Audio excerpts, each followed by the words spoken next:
What's going on, jerk faces? It's your boy Andy, and you're watching Nocturnal Transmissions, brought to you by the Circle of Jerks podcast.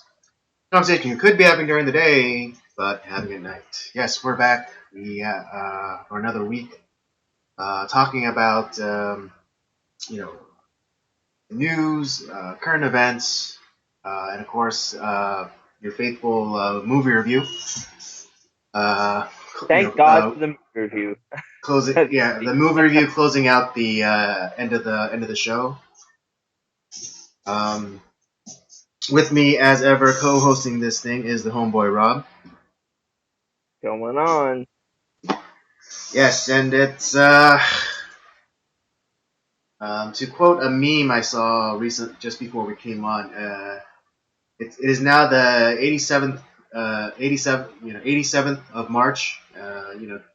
Week week 57 of of coronavirus. We won't make it out. We won't make it to the end of the winter. It's people. Listen, we're all scared and horny, but it's. Yeah, and there's your first Simpson reference of the episode. I was so mad that someone beat me to that quote on Twitter today. Yeah. So, but hey, it's someone that he runs a YouTube channel. That he's a gamer that runs a gaming channel. So it's someone I like. So it's like, all right, well, at least it's someone I respect that beat me to it. Right. Yeah. If it was some douche, then you wouldn't stand for it. That would be worse. Yeah. Anyways,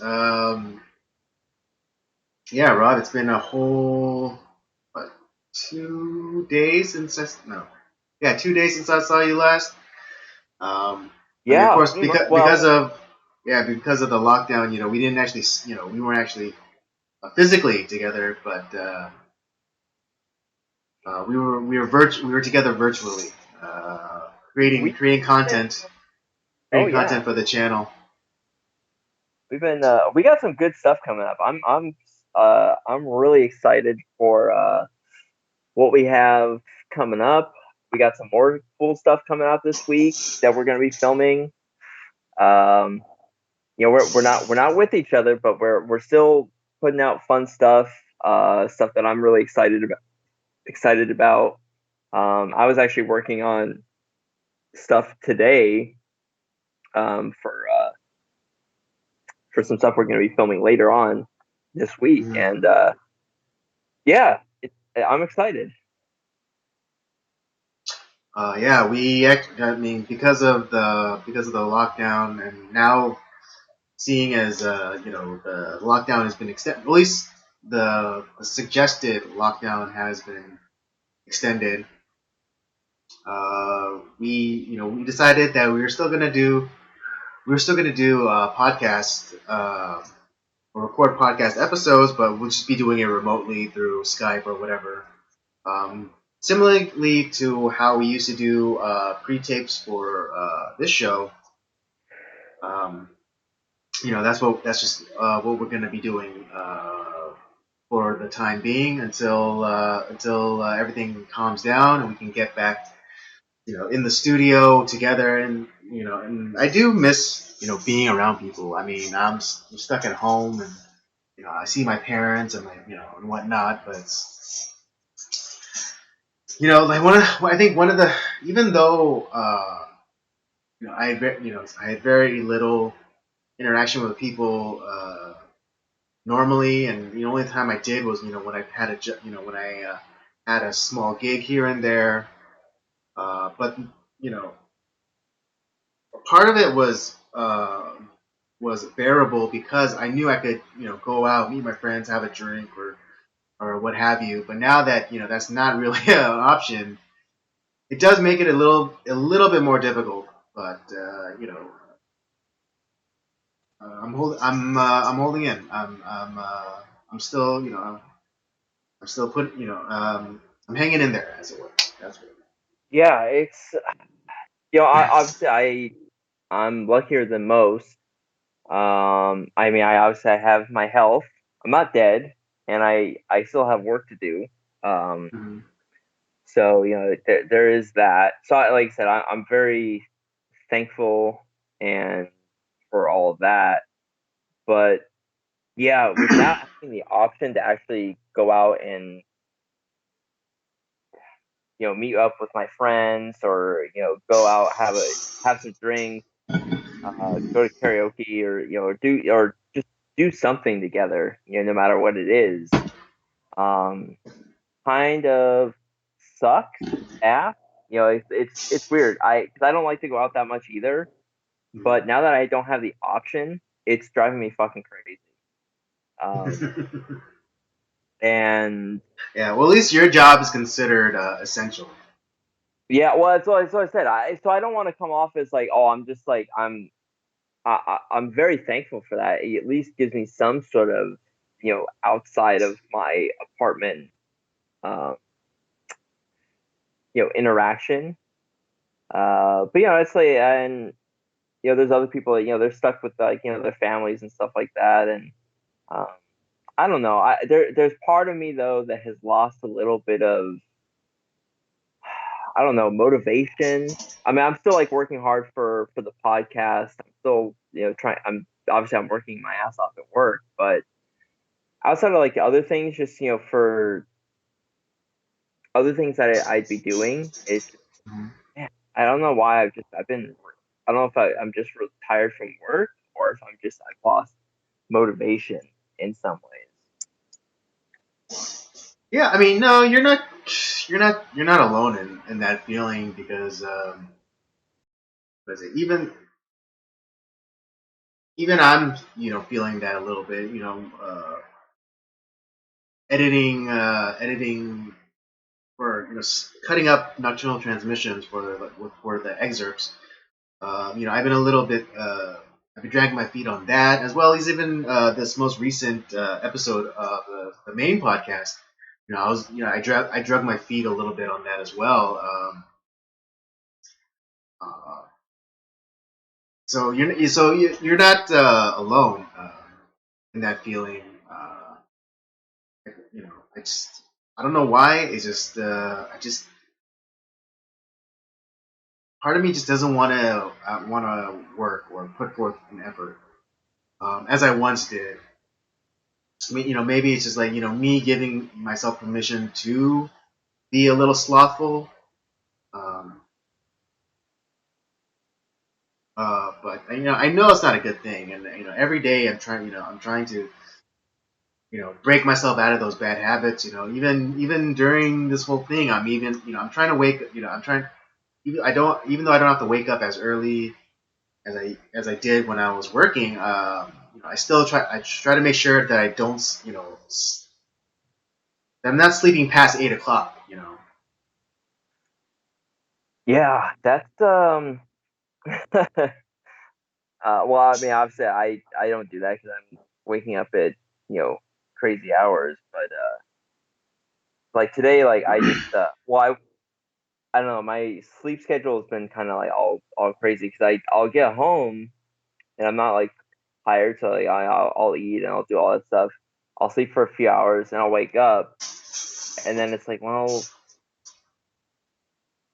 I don't know what to do, and then I'm just like, I'll sit there for a few hours. I'll try to do some stuff, and then it's like I'll be tired, but like I don't want to go to sleep yet. And I don't know. It's my whole like sleep schedule's all fucked up right now. Yeah, I'm sure a lot of people are trying to find ways to adjust during this time. Uh, but we shouldn't be. I don't think we should become discouraged. Um, No, it's just it's trying to find. It's kind of like you're in between like routines, and you're trying to figure out how to well, that's create well, a yeah, that's good what it flow. is. You're trying to create this new routine for yourself to make sure that you just don't like veg out on the couch. So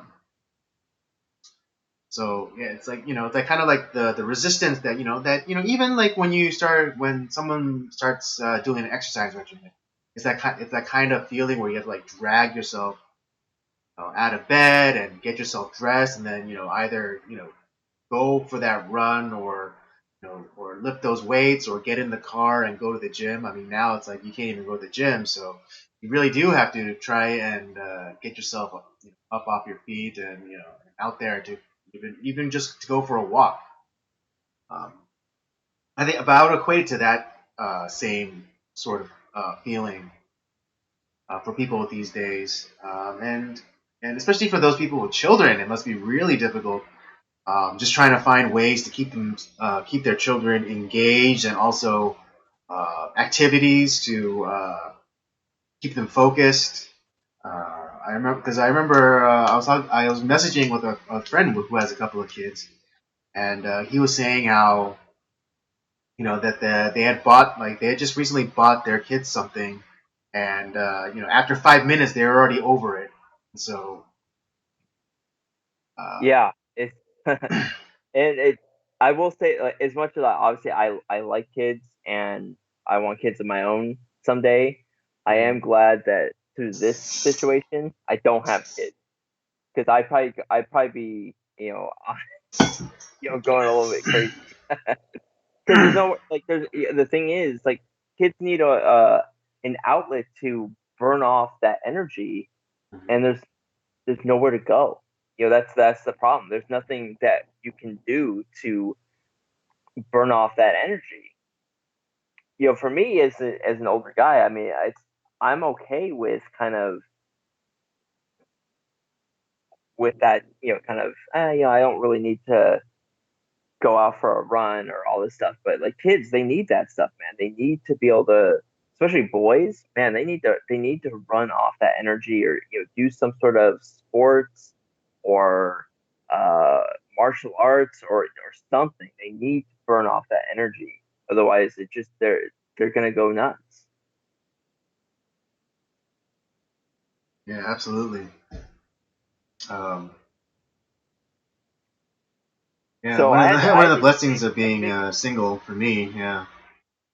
but a big shout out to the parents that are going through this time because obviously a lot of our friends are have kids, and I know like it's got to be tough for them, and but they're hanging in there, and so yeah, shout out to those guys because man, Yeah, I mean, one of my friends, he has four boys. Jesus Christ, Yeah, so um, I'm sure his wife is just about to rip her hair out, or if she hasn't already. Um, so yeah, I'm always lifting up a prayer for them. yeah, so I'm like, it's like I you chose this. like me and like my girlfriend, obviously we're we can't wait until this time ends just because we're obviously I was actually supposed to be there in China right now, which I can't be. And to be honest, even let's say like today, they're like they lifted off the restrictions for as far as like, oh, everyone go back to work, and the travel restrictions are lifted. I think there still would be a little bit of hesitation just because we don't know if is there going to be a second wave of this thing, or it's still kind of like there's even like if everything ended today, right? And I think there would be a lot of people who would be very tentative about like I don't know if I really want to go out. It's like what I don't really feel super confident about what everything that's going on. Like I think I should just stay inside. And I think we've created a generation of agoraphobics. Yeah, I mean, I'm sure that there will be. I mean, I don't, and and I don't necessarily think that everyone should. Once the restrictions have been lifted, I don't think everyone should just immediately go out and resume their normal lives. I think that's where, like, the kind of personal responsibility comes in. Um, and you take your time and you go at your own pace, and you re-enter the world um, at your own pace, uh, and being responsible in that manner. So and again, the hesitation that people might, if the restrictions were lifted, uh, or when the restrictions are lifted, I do think people should, be uh, should take it slow when Yeah, reassuming their lives. It's just a prudent thing to do, regardless. But it's interesting because a part of me thinks that Trump, the president, only extended it for another month, so he could maybe possibly have a wiggle room to lift the restrictions early. you think that might be the reason why? Possibly, yes. Like there, because I mean, we're gonna get to this, because like one of the topics that I want to talk about was kind of like the fear mongering of the media, and like during one of Trump's press briefings, he said that he would want the he would it would be not he said that he would want the the country to come back online, in time for Easter. Which the media then took for him to mean to say that, oh, for sure, I'm for sure going to open up the country again on Easter. That's not what he said. Regardless of the information, regardless of the statistics, regardless of what this what this doctor here behind me says, I'm going to open the country up, on Easter. It's like, again and again, that's not what he said. Just like, I would like the country to be open up again on Easter. But I think Yeah, I don't know, but I think that the way things are going, like with like the whole like treatment with the hydroxyquin, and and all the uh, personal responsibility people are taking with like social distancing. Even though I hate that word and I want to punch myself in the dick every time I use it, but no, I no, think we're gonna we need to come up. You and I need to come up with a better term and stop calling it social distancing.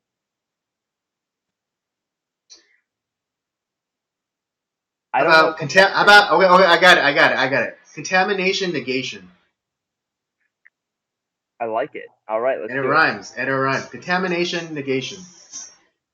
Yeah, All right, so yeah, so in people, taking measures to, contamination negation. Um, you know, I, you know, I think the president has set himself up to be able to say like, hey, you know what, we're doing great. I think we could loosen some of the restrictions, and maybe within like the middle of the month, and so like perhaps we won't even have to go all the way to the end of the month. Um, but maybe we'll have like a late Easter gift, and we'll be able to resume our lives in the middle of the month. now, yeah, I do hope that that is a possibility. Here's where I think might be what's going to happen, though. But because the thing is, like, Trump could say, like, hey, puppies are great. And they would say, like, well, Hitler had puppies and puppies are disgusting. We need to kick them and kill them. And it's like, that's what the media would do if Trump said that, puppies are great. Um, so in this case, let's say like he does something like that, they're gonna like try to any sort of like American or death anywhere. It's like, oh well, had Trump not let up on the restrictions, this person would have still been alive. Or if he kind of goes through with it till the end of the month, it's like, oh, Trump could have like he could have like let the restrictions go in by Easter, and now we fucked the economy for the rest of for a couple of years. So there's no win. There is no win. for this man.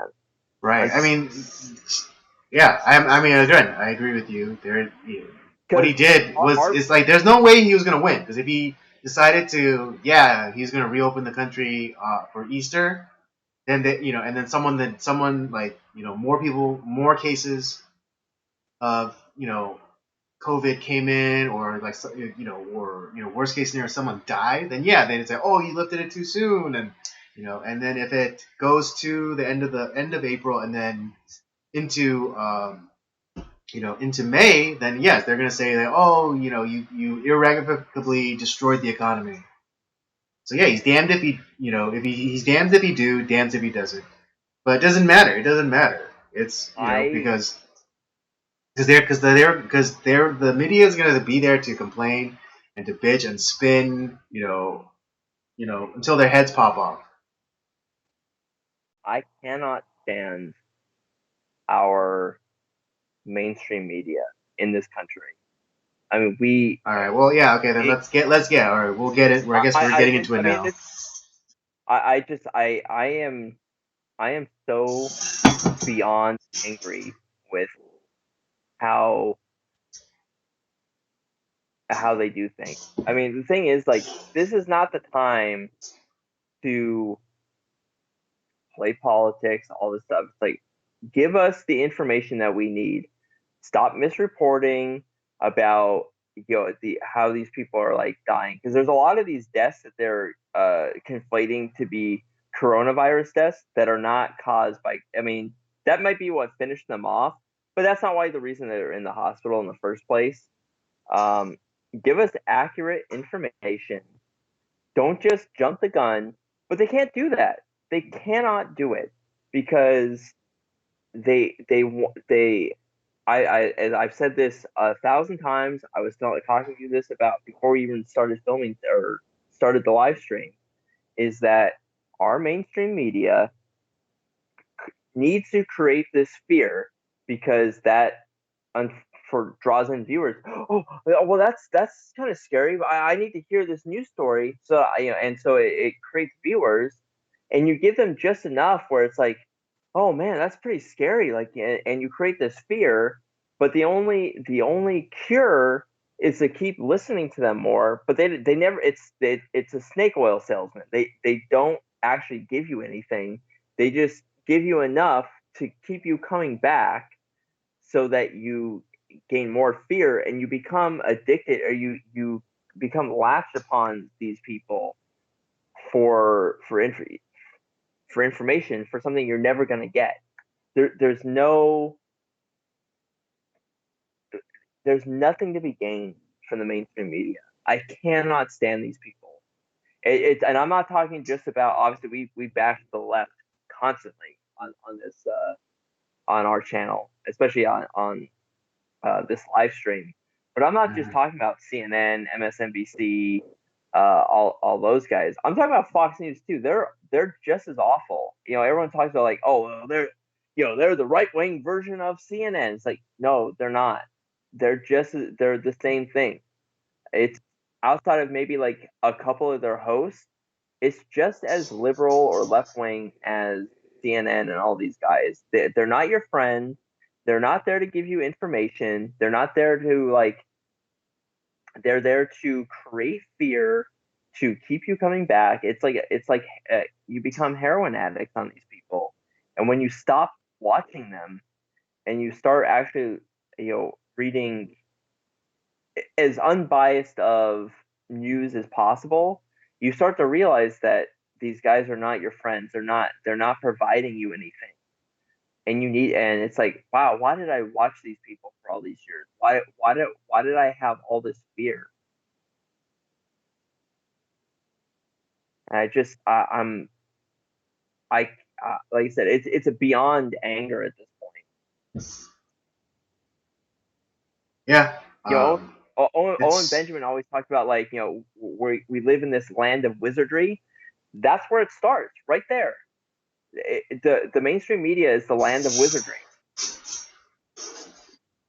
yeah, without a doubt. It's Yeah, that's what one of the things I wanted to talk about today is just like the fear mongering of the mainstream media and just, and they constantly it's they're, I understand they're trying to get as many eyeballs on their networks as possible. I understand the game, but that doesn't mean I have to like it. Because they go for like this sensationalized takes or completely taking beat. Like that's why I really been enjoying the president's daily press conferences Yeah, because yes, and I make sure that I watch the whole thing. Even I watch the whole thing. So, whatever I'm doing, I stop to make sure and watch those live because I know that that's live, and even though that they could easily go back and take things out of context, which they have, which they have. yeah. But if I watch it live, then I know what actually happened, and I know the context. Um, it's been great, and I think the president's been very has been doing a good job in kind of easing people's minds, giving people a little bit of a little peace of mind, a little bit of optimism. He's been serious but optimistic. Right, he's not saying like and I'm gonna bring this up a little bit later, but he's just saying like, hey, we're gonna get through this. We're gonna get this through together. We have a lot of we have a lot of things. We have a lot of arrows in our quiver. Is basically I would say it was a reasonable interpretation of what he was saying. It's like talking about working with governors and making sure and having encouraging companies to switch up their production and get behind making ventilators or masks or what have you, completely on their own, and not necessarily having to invoke the War Times Production Act. So Yeah. um, yeah, so in that on that record, I think the president's been doing a good job.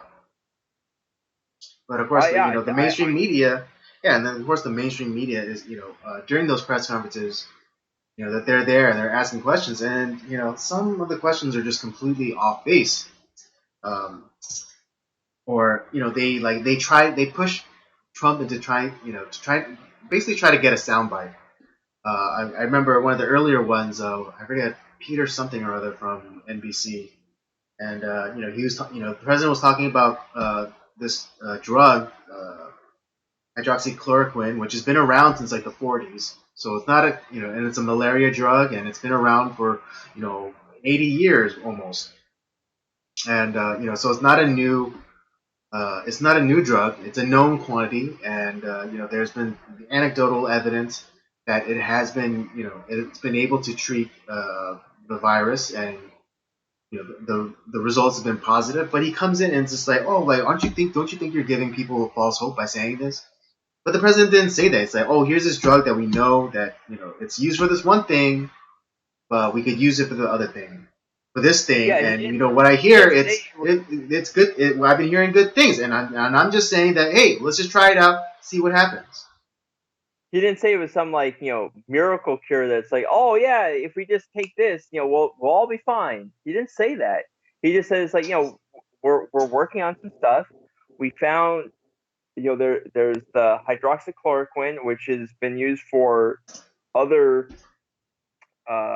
things in the past, and we've been kind of doing some testing with that, and we're seeing some interesting results that might be something worth looking into, and that's good news. It's not saying it's like we don't have a prayer, we have nothing. It's like he can't say that obviously, and I don't think he's to be honest, I don't think he's bullshitting.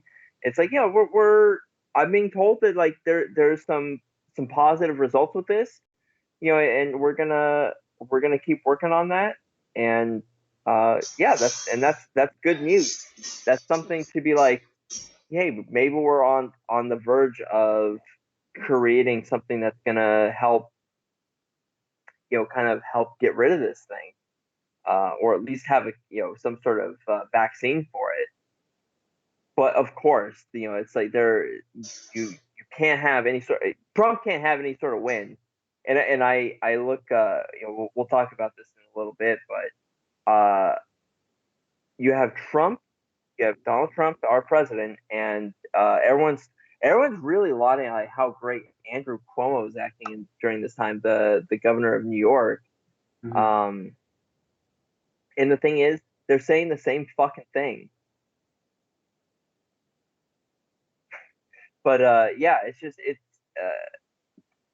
so you had that reporter that's talking about like, are you providing false hope after like really like a lot of discussing questions that he'd been asking, and then you have some you know dimwits that are taking a completely different uh, chemical strain that it just happens to have like it has to happens to have uh, some of the some of the same Right. It things was in yeah, hydroxychloroquine. there was a Arizona couple who took fish cleaner essentially because Yeah, one of the ingredients, I think some sort of additive or preservative, it said on the package chloroquine.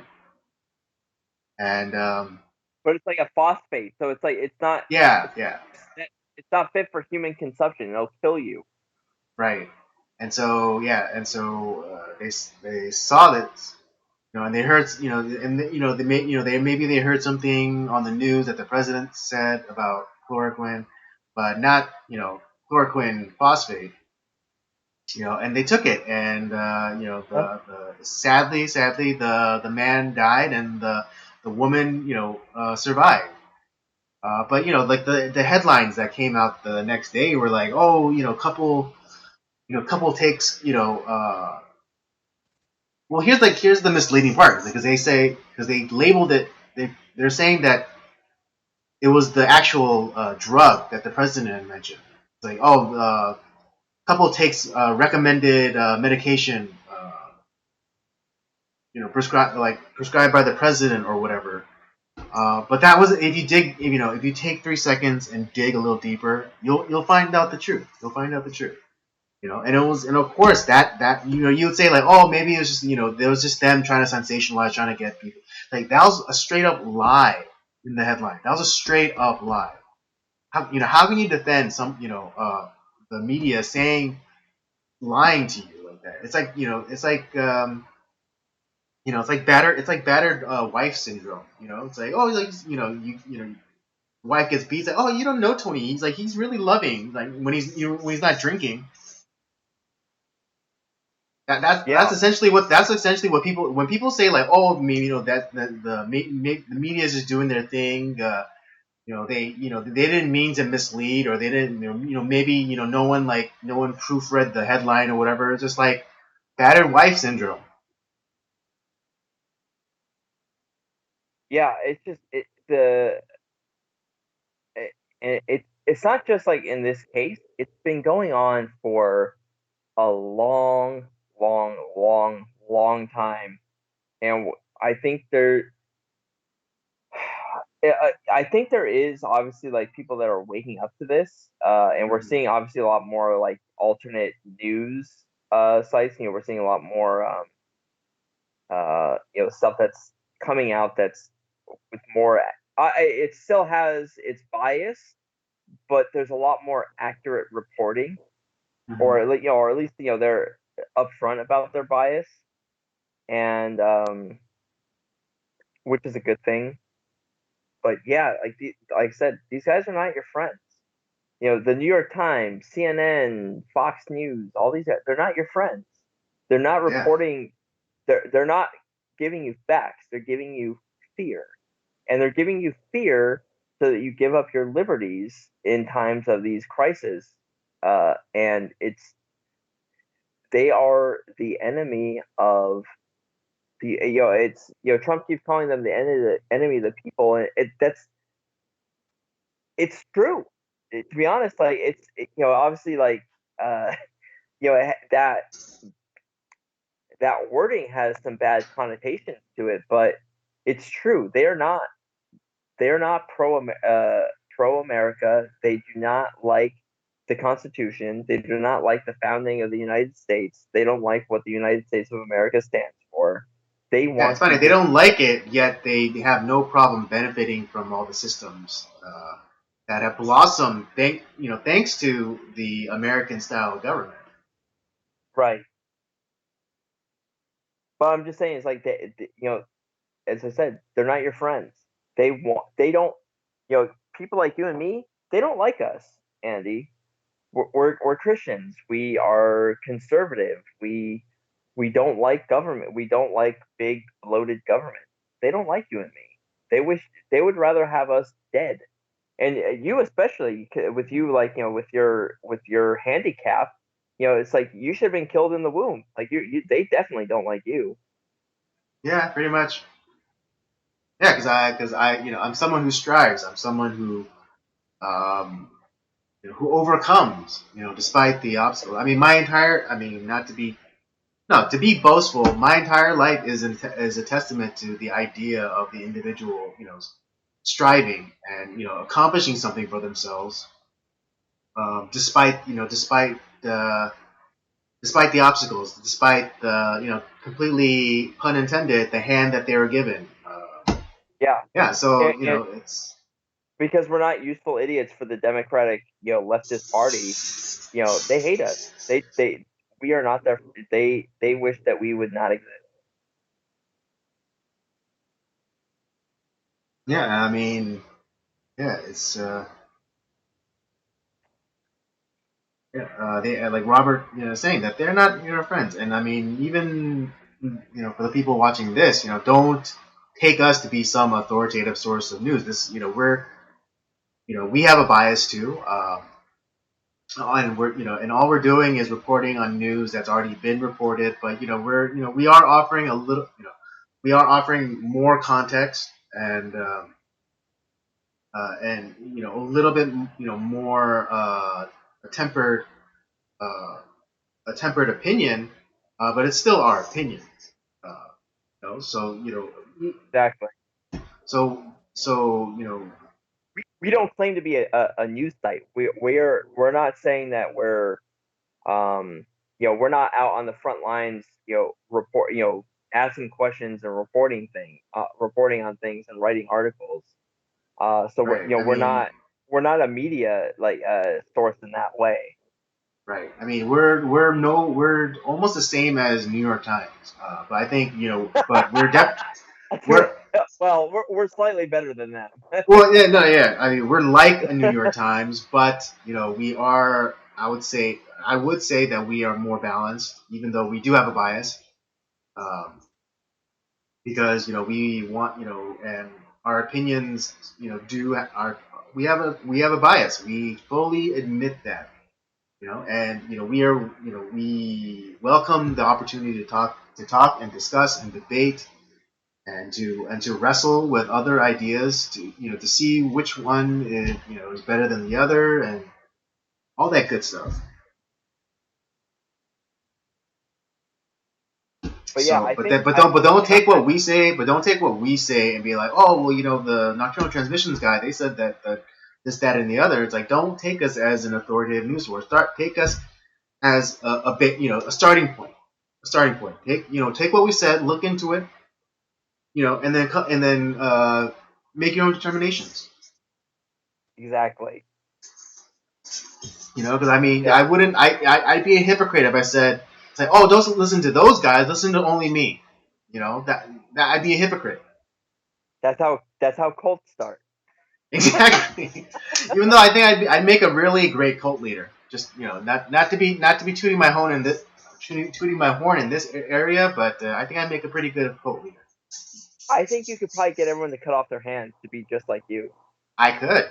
I totally could.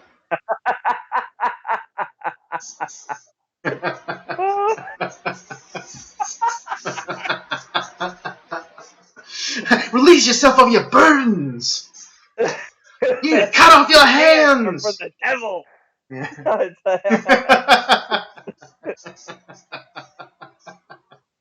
Only I can sleep with women. So give your Yes. wives to me. Yes. As long The along with idle all your women. hands are the devil's playthings. But then also you'd have to wear like a necklace of hands that people have cut off for you. Yes. Oh, so you Yeah. you would be the your cult would be called the hands would be uh the people of Manos. Ah, I like it. Those of you who don't know, that's Greek, right? Or Latin? Yes, I believe so. Okay. Yeah. I like that. The people of Manos.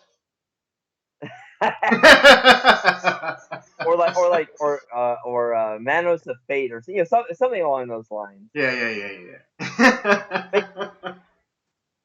there we go. I've created Andy's cult. There it is. That's my cult. Yeah, the cult of Manos. Um,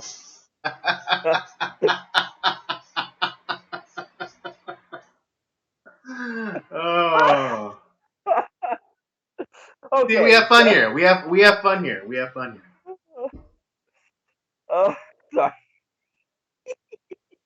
here. All right. So, but I think what I I think there's a lot of people though that are, especially during this time. I think people are starting to wake up to like how really awful the media truly is. Because I think, like I said, like you, more people are actually watching these full press conferences about with like what Trump is saying, like what like, and watching this stuff, and they're like, oh, that's okay. It's we're being serious. We're doing the things that we need to do as a community of people to kind of not spread this thing. But then, like when you go back later in the evening with your Brian Stelters and your Fredo Cuomo and all these guys, and they're yeah, and I'm gonna call him Fredo because I don't give a fuck. Um, uh, and all these guys, and they're cutting these clips. It's like, wait a second, that's not what he said at all. I just watched that thing. It's like that's not what he said.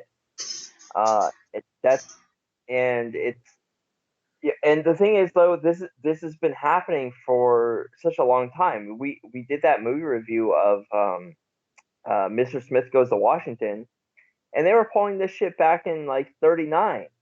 Yellow journalism has been around for a long time in this country, and yeah, I think people are waking up that like our mainstream media is it all of it is yellow journalism. It has facts have no place in on Fox, on CNN, on NBC. It has no place there. Right. Yeah. Well, I mean, I think yellow journalism has been around since founding of civilizations. Well, that's true, but I mean, Because it's I'm sure, it I'm is sure, I'm sure Tiresias, in the second century A.D. was, saying some shit about, I don't know, some Roman politician. The mudslinging is not new. And reporting. Uh, and reporting with a tremendous bias is not new either. But yeah, it's just like we're. I mean, now that technology has come to the point where people can now research primary documents and get things firsthand like through live. I mean, yeah, I watch. I don't watch. I haven't really sat down to watch like TV, but they stream the press conferences on YouTube.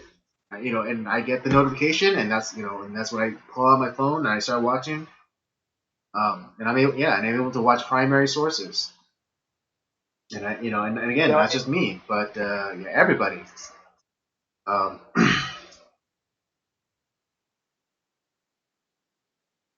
but and yeah, and it's one of those things. it's so easy to research now. It's just ridiculous how easy it is. Well, and what we're finding is like not even a month ago, everyone's like saying like, "Oh, Trump's racist for calling this the Chinese virus," and it's like, and obviously he's saying it's like, well, it came from China.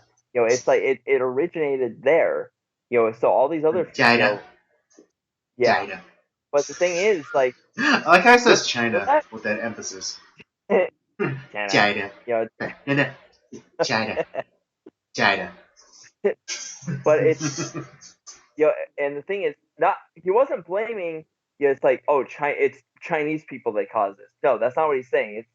It's the government that was over there that created this problem. They didn't. Right, yeah. They And I knew mean, they it's had a just problem, the but instead of they killed the people that were talking about it. So, that's the Chinese government that created this problem when it could have been a lot like. right, and like yeah, and like our media is running flag for them because it's like But not oh well, but not China, like China's reduced their number of cases, and China is no, and it's like oh they're saying that they've only had this many cases. It's like they they they've killed whistleblowers. They kill off whistleblowers. And let's not be naive about that. They killed off whistleblowers. And they had samples of the virus destroyed, like fact. And so like you're saying that you want and like now you're like spouting their talking points and like and like but not but not you you want know to trust that the numbers that they're giving us. when not 2 months ago, and because we actually have video evidence of them saying this stuff. It's like they're calling it the Wuhan virus, or they're calling it the China Yeah, virus, Chinese or all this stuff. coronavirus. And it's not just like one person said it, it's all these mainstream media hosts that were calling it Yeah, this. like But then CNN, MSNBC, NBC. Yeah, they were all saying it. I mean, Fox News are saying it too. So it doesn't matter. So everyone was saying it. You can't just say we're not just saying that it was only like the leftist the media out there. It's like it was everybody. Everyone was saying it. yeah, because that's where it came from, and And yeah, that's the usually where nomenclature. That's the viruses nomenclature. originate, we call it from the place it originates from. But no, Yeah, now right. now all of a sudden, because Trump used it, it's racist. Right. Is Lyme disease And racist against people from Connecticut, from Lyme, Connecticut? That's where Lyme disease first was diagnosed. exactly, exactly, Or exactly. It's so stupid. Or yeah, and it's or like, and the thing is, it's like, The Ebola River in freaking the Congo, or Zika virus. That's from the Zika forest in Uganda, or West Nile again from the West Nile region in Uganda. Is that racist? Is that because I don't remember anyone freaking out and saying that West calling it West Nile virus was racist towards against black people. Or yeah, Hong Kong flu from the from '68. yeah, No one was saying it was racist to Chinese people back then. exactly. It's so ridiculous. It's like, and to be honest, I implore everyone here, stop, stop watching these people. It's stop giving them the attention that they so desperately want. They are not your friends. Same, and the thing is, like, it's the same thing with all these, you know, Oh, oh, Hollywood elites that are, they want attention so badly. All these like late night hosts that are now they're in their bathtubs, and uh, they don't have the teleprompters and the audience laughing at them, oh. Laugh but they track. laugh at The them. canned dead laughter. Yeah. Um, Yeah, I mean, yeah, the because like those of you who don't understand the laugh track, that's laughter from like the '50s. yeah, So all those yeah, it's so those people that are that they recorded laughing, those people are dead. That's dead laughter. That's dead people laughing. Laughter from the grave, baby. But it's Exactly. like these guys are not your friends. Stop giving them the attention that they want so desperately. Wake up. Right, but that also goes for social media too. Don't like get off of Facebook. I still have Facebook, but I basically use it as like a calendar. And whenever someone's birthday comes up, I pop on there and I wish them a happy birthday. That's it. I don't like I stopped I really stopped like posting photos or my status or whatever, or like, I haven't even updated my photo. Like the only time I change my profile picture is for New Year's and maybe my birthday. Because for New Year's, thank God my sister did this. But when I was a baby, like literally a baby, my sisters dressed me up as Baby New Year with a sash, and so I took that photo, and every year I Photoshop out the 1985, which is because I was born in '84, like 3 months, 2 months before New Year's. I erased that 1985 and I put in the next incoming year, and I put that as my profile picture. And I don't change it back. I don't change it back the entire year, except again, save for maybe my birthday, which I then just use an old picture of myself from my first birthday, where I'm dressed up in all traditional Korean garb. Um, But yeah, like even yeah, then, it's just like people just constantly, throwing out nonsense. Like, I mean, because I'm Asian, I know a lot of Asian people. There are people putting up links to articles about, Asian people being discriminated against and, harassment and things like that. It's like first of all, we're in a quarantine, so or contamination negation. Um, yeah.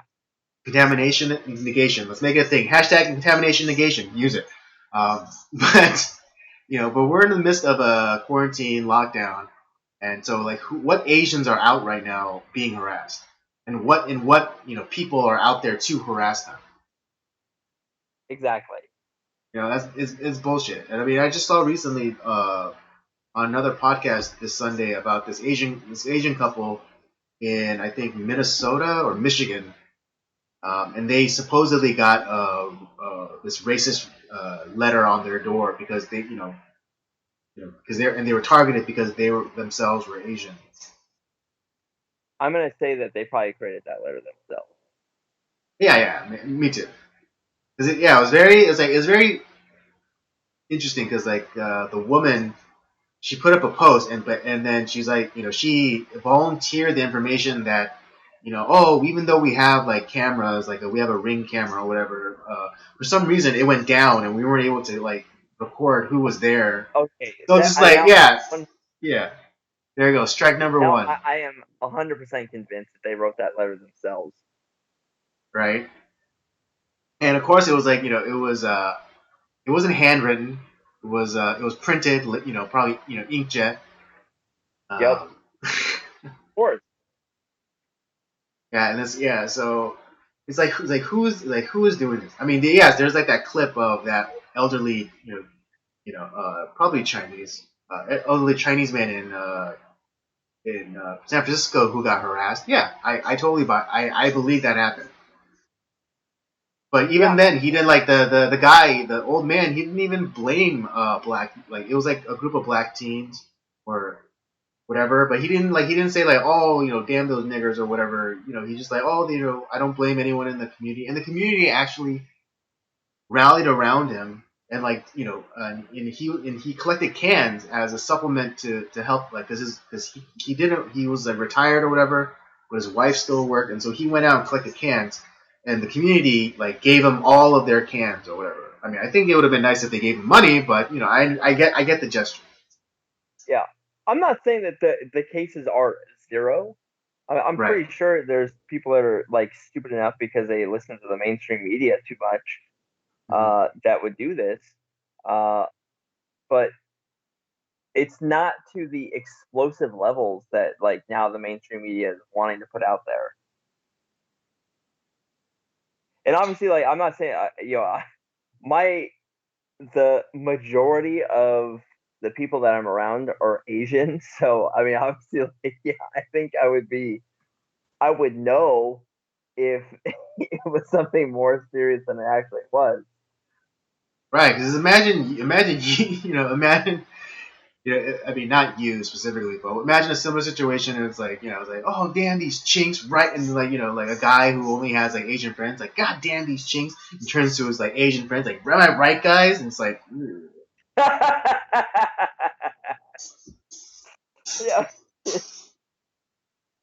Yeah, obviously, like it's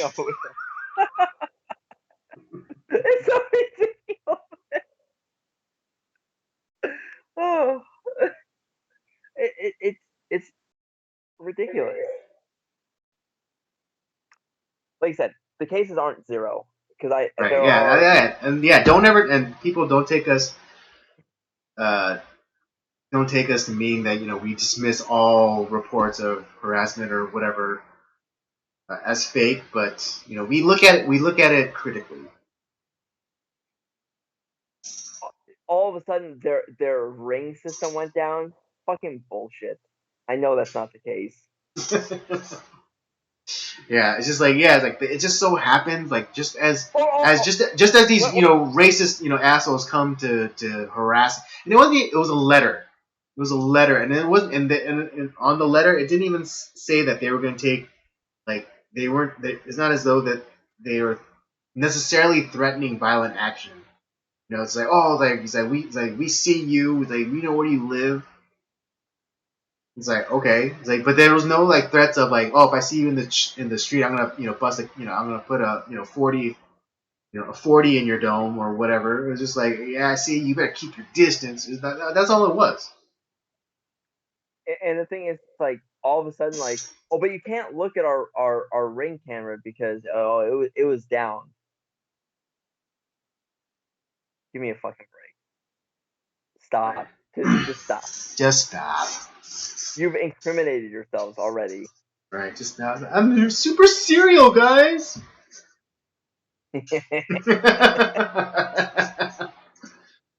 Oh, man bear pig put it Yeah, out man, there. bear pig. I'm super serial, guys. I to be honest, Andy, I'm tired. I think this is like what well I'm so tired of. I'm tired of the all the bullshit that's put out there on the news. I'm tired of people just not thinking critically. They're just like, oh, okay, it was on the news. It's okay. It's real. It's and they just take it. And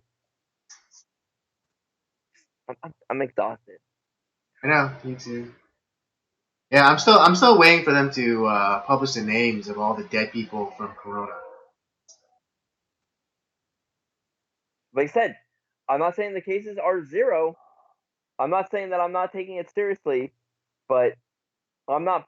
And the thing is, though, and I don't know if you watched the one of the more recent Mr. Reagan videos, but Mm-hmm. like how obviously Italy is one of the you know supposedly they're one of the hardest hit countries, right? Mm-hmm. But they're and this isn't just coming from some Joe Blow over in Italy. It's like someone who works that's a like the president of like or works for the president of the Department of Health over there, and he's Mm-hmm. saying it's like the way that they report it is people that are dying in a hospital that designated to treat the coronavirus, even if they didn't die from it, their cause of death is coronavirus, Right. Yeah. That's and another that's like again the mainstream media is not your friend, even in Italy, and even the government. How are you going to trust the government? What is it? Yeah, and like the average age of the people dying in Italy is 84. and the 84 years thing old. The average age. all I'm asking for, and like I said, I'm not saying that like, oh, the coronavirus isn't real. I'm not saying that like people haven't died from it, but all I'm asking for is for accurate reporting. Don't give me the guy that died that like, coronavirus is what finished him off, but he had like type 2 diabetes. He had prostate cancer. He had respiratory problems. Yeah, he That had guy did not rickets. die from the coronavirus. He died from all those other things. This just finished him off. Give me the give me the information about the people who had no health problems whatsoever and they caught this thing and they died from it. Give me that fucking information because that's something I can use. Right, and But they're never here's the they're lazy never no no no gonna give me that here's the information. laziness though. Here's the laziness of the media too. It's just um what's it? In LA there was like I think one of the only cases where like a young person died, and I'm like talking young, like 17, and that was in Lancaster. But we still don't know anything else about him. We don't know if he's all we know is that he was young and he was 17. But we don't know that if he had any underlying health condition or whatever, what have you. All we know is that he was a young person, and that's real, And and because that's he's and minor, that's really the point. they're never gonna give you that information. And that's real, and again, that's the point. It's like, oh, now there's a case of a young person dying. But before, all it was old people. Had the guy had the person been 20, well, I mean, they still wouldn't report it because it's the mainstream media, but it's we would be able to find that information. But because it's a 17-year-old, when we're well, that information is going to be buried. It's like we will never find that information ever. Right. Really quickly, I want to share.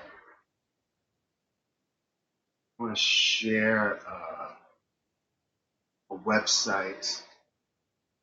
Okay, so right now on the screen I have this is the LA County public health website. Okay, right now on the front page they have what do they have? They have on the left, yeah, on the left they have the number of cases. On the right they have the number of deaths. Right, there's over 3,000 cases of coronavirus and there's 54 deaths. Do the math, people. Do the math on that. That's less. That's less. That's 0.01% death rate. And It also, like if you look here very closely, you look right here very closely. There's these two asterisks next to cases, and then if you look where it says cases, includes you see the death. legend includes deaths. So really, that number, so that 3011 number, that should be minus 54. But then even still, that new number is like 22,957 cases of coronavirus. But then And again, still, the math is still and here's 0.01% death rate. here's the other thing too. It's like there's also like some that we can subtract from this because it's talking about like Los Angeles, what is it, Los Angeles County, but they're also Mhm. including Long Beach and Pasadena health departments. That's not Los Right, Angeles County. right, yeah. So yeah, that's another thing. Oh yeah, that's another thing that you have to then. So that Uh, honestly, that could be like what that takes out another maybe like at most 500. Who knows? Because Give or Long take. Beach and Pasadena aren't just like schlub cities. They're big cities. Right. I mean, they're not. Yeah. I mean, they're not the size of LA County, but they're not comparable to LA County. That's like San Bernardino County and like Long Beach is. I forget what county they're in. Right. Yeah. Yeah. And I think Burbank and Glendale, they're their own separate municipalities. Yeah. Um, but yeah, like even And like the numbers that they give you are not correct. This is from the government. and This is a government site. well, and then the other thing is what we're finding out is that when the swine flu was hitting, which was back around the times of you know the benevolent Barack Obama. Uh, it's like that was actually, you look at it, it's like that was actually way more serious than we were told, and a lot more people died from it. Yet we're treating this with like, holy shit, we're all gonna die. Right. Yeah, it's a yeah, and yeah, and what is it? We locked down the entire country for a virus that has a you know point 0.0001% death rate. But But remember, that if we can just save one life, it's worth it. right, but we have like a 10,000 fold death rate for cars or alcohol or train crashes or any of the seemingly benign innocuous activities that we do in our daily lives.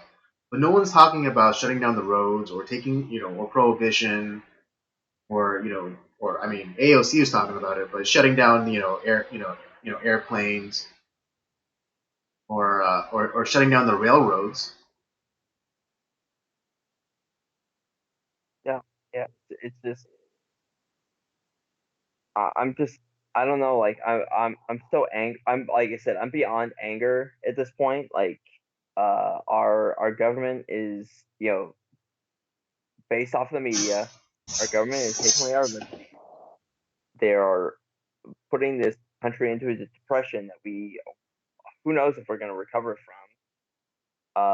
We have spent trillions of dollars that we don't have, and I just, I don't know. I'm exhausted, Andy. I don't know. I'm fucking tired. Right, and I'm very that's another point. It's like with the whole stimulus thing, they just basically made all of our money less worth anything. I mean, not that it was worth a lot, you know, on it, to begin with, but they basically just printed more money. He's basically printed more money, and they made all the money in our wallets or in our bank accounts worth less. I think I think once this, I mean, it's probably not, but my hope is that once this ends, that we start looking. It's like, okay, we got to cut out the waste. Hmm. But it's never.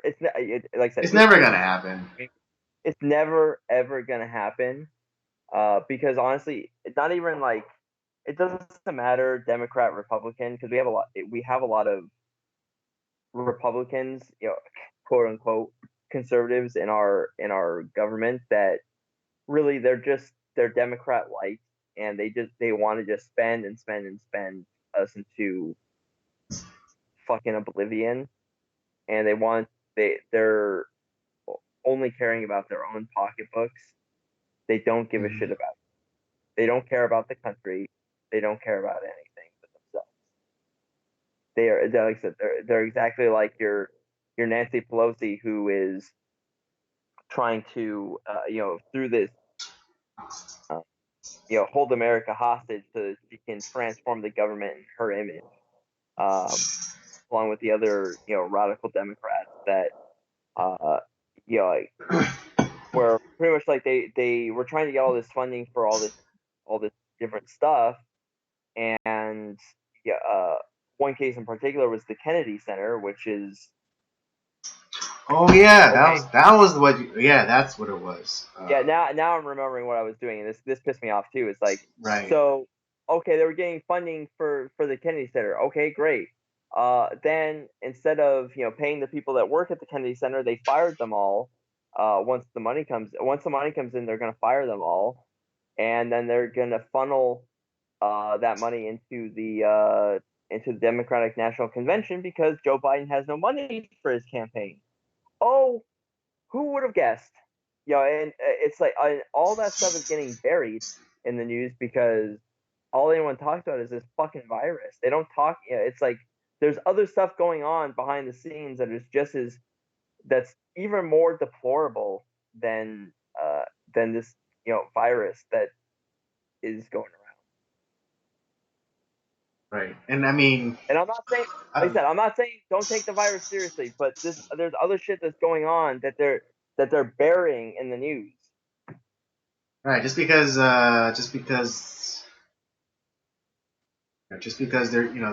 they're trying to take away our ability to live our lives. That doesn't mean that our everything goes on hold. The wheel, the cogs of the machine that is the government are still turning, and the politicians, they just given us uh, a huge slab of meat to busy ourselves with while they go around and basically commit this bullshit. It's they're laundering money. Yeah, That's what this was. This is a way to launder money to essentially the government take stealing money from us to give it to the Democratic National Convention. That's what this was. And yeah, A, it's not being reported on, and B, you know, honestly, even if they did report on it, most people are like, "Oh, but the virus," and they're not going exactly. to give. And again, this demonstrates to you that the media is not your friend.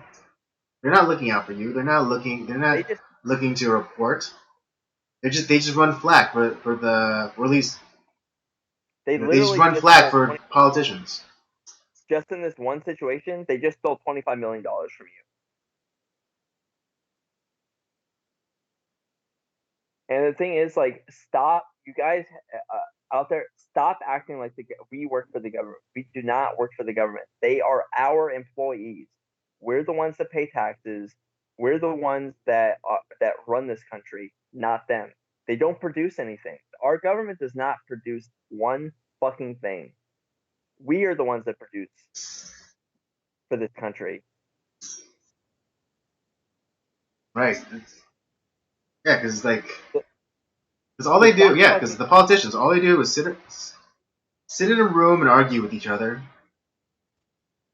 And what is that producing? It's producing nothing. All they're, it's nothing. And most of the time when they argue, it's just for show. It's just for the C-SPAN cameras. That's all it is. Like I said, stop kissing the boots of Nancy Pelosi and Joe Biden and whatever the whatever, like, certain, whatever Republican politician, like, was it Mitt Romney and all these guys. Stop kissing their boots. Stop like looking up to them. They're not your friends. They're your employees. Treat them as such. We're the ones that vote them in. We're the ones that pay their salary. It's we have to cut the fucking bureaucracy, and we have, honestly, like, if we cut out 90% of our government, we'd be much better off. Oh, absolutely. I'm not saying zero Absolutely. government because we're not angels. We do need some government, but we Right. need Yeah. to cut We need out a all. limited. We need a limited government. We should have And a it's like, government. We should have a government the size of a fly and only half as annoying. what we're seeing, like, from this situation too. Like, our economy is pretty much fucked, as it was even before this whole thing started. We need to stop giving all this money to countries that don't like us, that don't like that we're not benefiting from giving them money. Like, why are we giving money to this shit, to these countries? Like, it doesn't benefit us. It doesn't. We don't we need to stop giving them hundreds of billions of dollars. Um, we need to stop funding certain institutions like that can't if they can't float themselves. Like, honestly, I could give two fucks about PBS. Why are we giving them money? Why am I paying? It's saying that, like, oh, it's public broadcasting. No, it's government broadcasting. The government is giving them money. It's, yeah, Yeah. they have these pledge It's drives government. Yeah, it's where government broadcasting they get like subsidized by the people.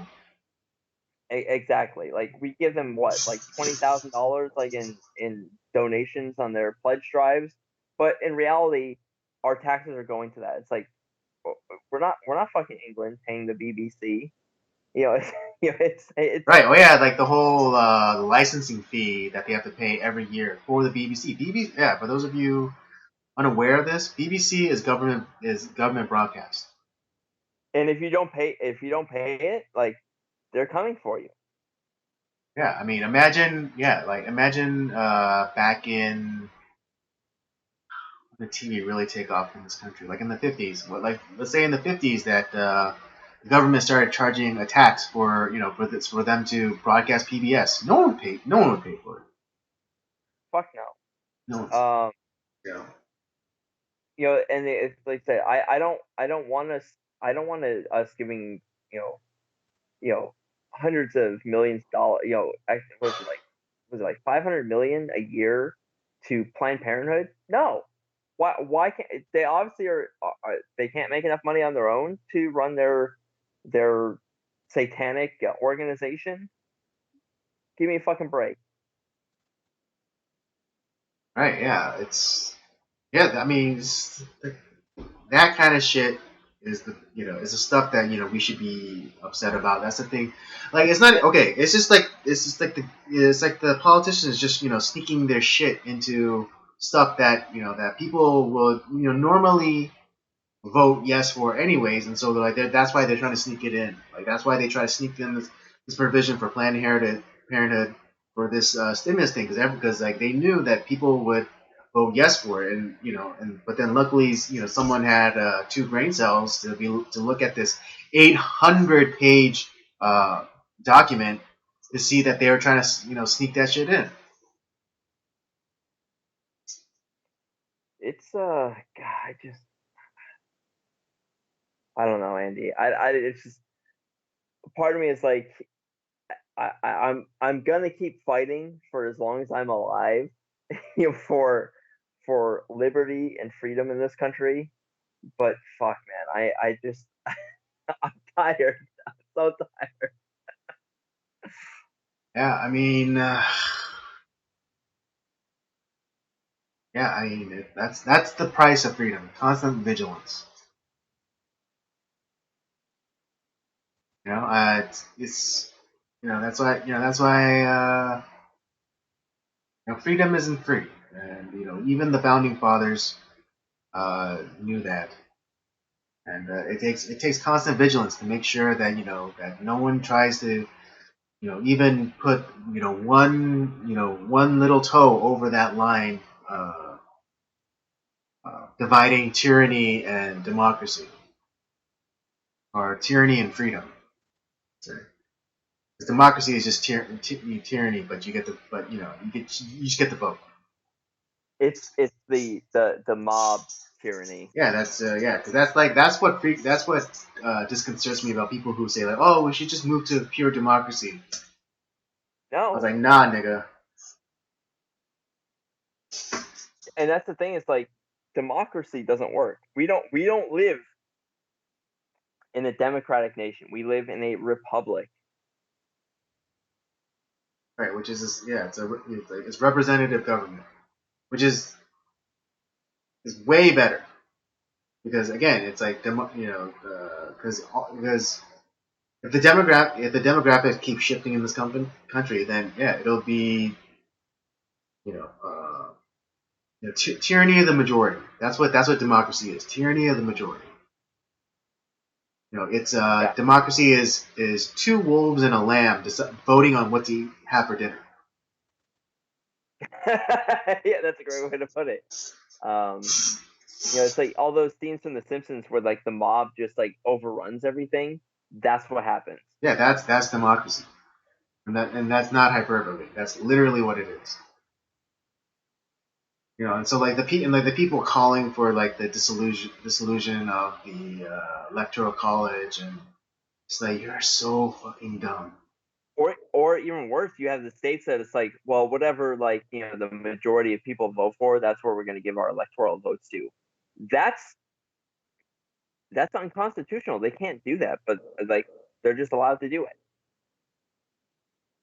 Right. Yeah.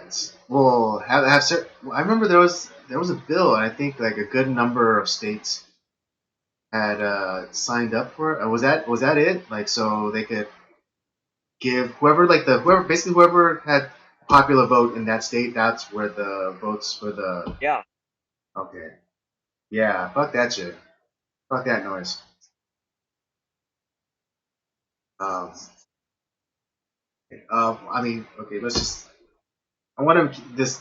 I don't want to continue to harp on this, but just one last thing that I want to talk about, like the fear mongering of the media and like kind of like their hypocrisy, is that Paul Joseph Watson just put out a video recently, I was and just about to talk. Yeah, yeah, it was everyone is dumping on Trump saying like he didn't act quickly enough, and and they're deriding him for saying that it's a hoax, and it'll and this thing will pass. It's like the flu and all that stuff.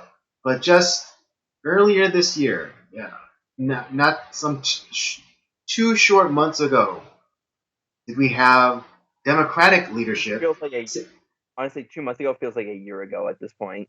At this point, yes, it does. At this point, yes, it does. Um, but 2 short months ago, we had Democratic leadership saying the exact same thing as Trump. And I think I'll link the video in the description after this. But yeah, it's like especially because it was hilarious because it was around the time of Chinese New Year. And then like and it was just when we started first getting whispers of the coronavirus. And you had Nancy Pelosi. She went out to San Francisco into Chinatown and said like, oh, like let's not be bigoted or show prejudice toward our Chinese neighbors and Yep. and The first time she's been in her district in like 15 years. precisely. And then yeah, and even in L.A. you had Mayor Garcetti saying like, oh, let's not let's basically let's love Trump's hate sort of thing or whatever. And you had you know that kind of messaging out there, and then you see like these pictures, and it's like crowds full of people, a lot of Chinese people, probably a lot of Chinese people who just came from China, and you had Democratic leadership encouraging people to go out and mingle and not let hate win and all that other bullshit. And I'm not saying that like and just to kind of continue, it's like it wasn't that like like the people that were coming from China were like deliberately trying to pass on this virus because the Right. Chinese government like was hiding all this stuff when they knew that this was going on. It wasn't their fault, but yeah, they were unknown carriers of this thing because and like no one in like these fucking leftists that they didn't give a fuck. And instead of like taking ownership of them, and taking the blame themselves, like, hey, yeah, we fucked up. No, this is a great time. We can blame Trump. Yeah. Again, We I'll can blame link the we can blame video, but ourselves. yeah, it's like and yeah, and like again, it just goes to like the dishonesty and the fear mongering of the media. Because they then like it's like that. It's like the Saul Lewinsky's 12 Rules for Radicals. Accuse your opponent of what you're guilty of. Exactly. That's all they've done forever. And again, just quick. I mean, just a quick list off the top of my head. The things that the media lied about and fear mongered about: Russian collusion, weapons of mass destruction, Me too. Me Too. What is it? What is it? SARS, MERS, Zika, Ebola, swine flu, bird flu, acid rain, nuclear weapons, Climate change. climate change, uh, on and on and on. And at this point, you should really just in your mind take inventory of all of like the big news stories that the mainstream media has covered, and and look at them and see how many didn't end up panning out. I mean, particularly let's particularly take a good hard look at weapons of mass destruction. All right, I mean, because I think that's the big because that's another kind of another Republican figure because like you won't hear anything about Obama. So let's just go with the next other Republican president that people hated at the time, In the words George of Trump, W. it's all bullshit. Right. It was yeah, and then yeah, it was a flimsy justification for us to invade Iraq. Weapons of mass destruction. It's like where's that? Oh, we got proof. You want proof? I'll show you the proof whenever you want. Like, okay, show us the proof. It's like, oh, we're on to this next war. It's like, And 20 years later, we're still there. It's why. that is the question, right? And still no evidence of weapons of mass destruction. Yet we entered a sovereign But then, country like, to yeah. depose the sovereignly I don't know elected leader. But No, to be honest, he's a shitty person, but like, hey, it. again, shitty person, but broke the non-aggression pact. You know, they literally didn't do anything to us, and yet we still invaded them. Yeah. All right, I'm done talking about media and how they're fucked up. I need a break. Let's talk about a movie, man. Like, Yes. All right. Yeah. I think We're done. We're done. yeah. We got all of our chest. We've achieved catharsis. So yeah, let's get to the movie review and end tonight's stream. And tonight, the movie review is of the movie Fighter, starring Mark Wahlberg and Christian Bale. It's a biopic of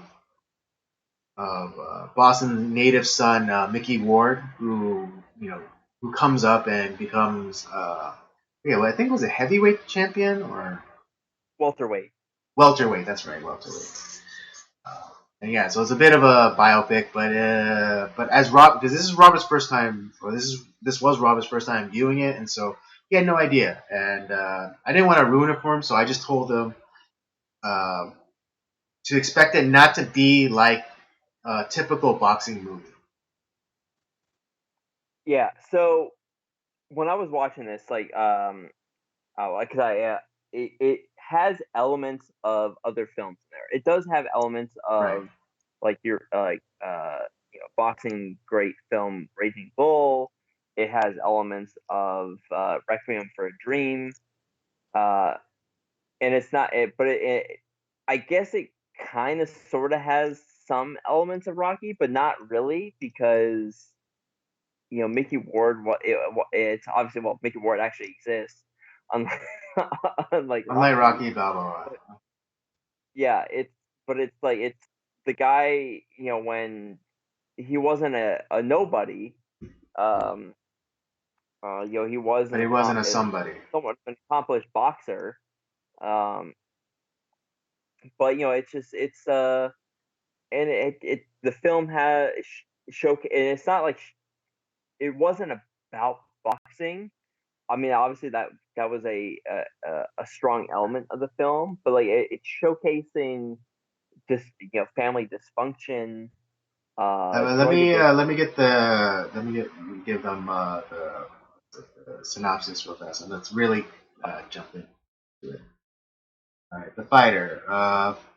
For Mickey Ward, boxing is a family affair. His tough as nails mother is his manager. His half brother Dickie, once a promising boxer himself, is his very unreliable trainer. Despite Mickey's hard work, he's losing, and when the latest fight nearly kills him, he follows his girlfriend's advice and splits from the family.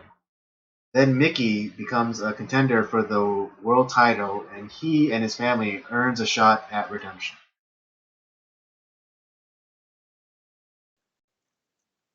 So yeah, as Rob was saying before that, yeah, this isn't your typical movie. It's not in the style of Rocky, um, but you know, like as Robert also said, there's a lot of elements of other movies like Raging Bull or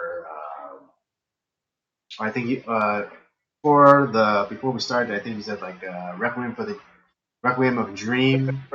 Yeah, A little, it's a little Rocky like, just in the sense of like an underdog tale. that's the yeah that's the part of like where Rocky kind of like plays into it. Mm. But it's like But Mickey Ward wasn't a a bum. He was an mm, accomplished fighter. right, Just yeah, it's just uh but yeah, no, it's just it's not necessarily showcasing boxing. It's showcasing family dysfunction. It's showcasing drug addiction. Um, and one thing that I noticed from this is like in a lot, you see a lot of this in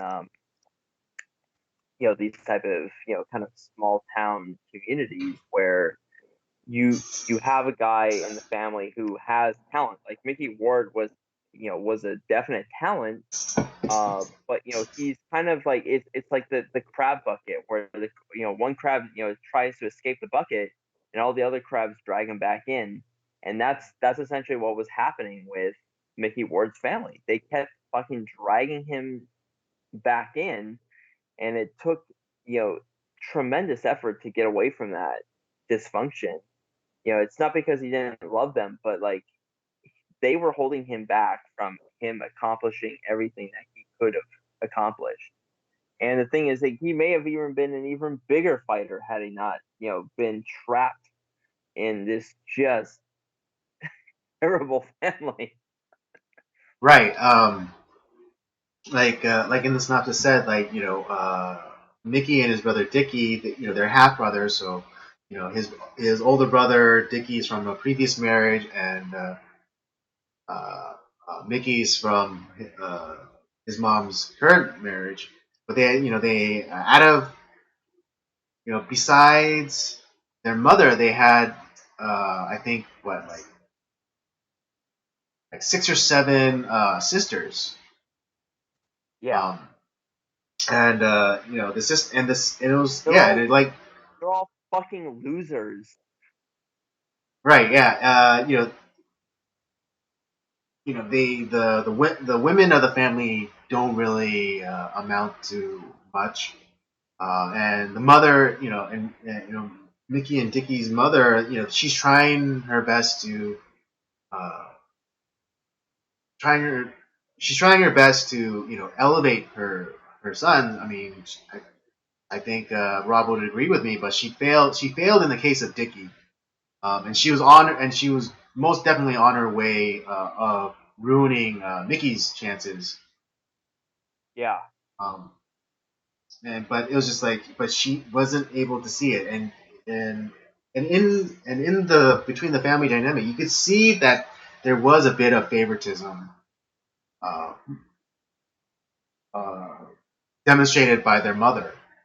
Because no matter what Dickie was doing, even though like she knew he was like a drug addict, and he was constantly letting his brother down, she constantly made excuses for him, and and she would constantly like the scene where they're supposed to go to Atlantic City for that first fight early in the movie. Um, Dickie is late because he's at the crack house and he's high as shit, and you know, and the entire family goes to track him down, and Dickie still wants to put on airs, for the sake of his mother, and say, "Oh, I'm not, no, I'm not addicted, I'm not nothing," uh, and he tries to make a run for it. But even as their mother sees him try to hop a fence, she still doesn't say anything, and just like, "Hurry up and get in the car so we can get out of here." yeah. And I think it's really it's really there's the exclamation mark is put on it towards the end of the movie when Mickey finally addresses that, and he says like, well, I'm your son too. Why don't you look after me the way you looked after Dickie? And I think him standing up to his mother, I think it really opened her eyes. It made her like even though she realized what she was doing, and she reassured him like, oh, of course I love you. Why do you think I'm doing all this? Because I love you. Yeah, it's I think it's like it's I have a extended family that's kind of a lot like this in a way, where it's just a ton of dysfunction, and you have a lot of family who just they know too much about one another and they get in each other's way a lot of the times. And it's not because like it's not necessarily out of ill intent, or they're just trying to hold you down because like they're not in the best place. They mean well, but there's just so much dysfunction that they it's like they can't help it. It's Right, and and it I, just yeah, becomes so a yeah, mess. and I think I think envy would be I think would be an adequate like sub theme in this movie, because especially like with like the women, like all of like their sisters, like when Mickey starts dating Amy Adams's character, you know they constantly are, as you said, like the crabs in the bucket. They're constantly talking bad about her, and starting perpetuating rumors that she's like this, Super slut or something. Yeah, yes, yeah, exactly, super slut, and and so thinks but all but she's like, but yeah, Amy Adams is like attractive, and then like all of the sisters are like uh uggos. uggos. They And are so fucking dogs. Oh, woof. um so yeah, I mean, you definitely, yeah, so you and like, yeah, so envy might be a good sub theme for this movie. Like even Mickey was envious of his of the attention that his older brother got from the mother. Um, right. so or and then the and I think, and also like for the mothers, like she was envious of anyone who tried to take wrestle control away of her sons. Yeah, Like when the father goes and sets up this deal for a new manager. Um,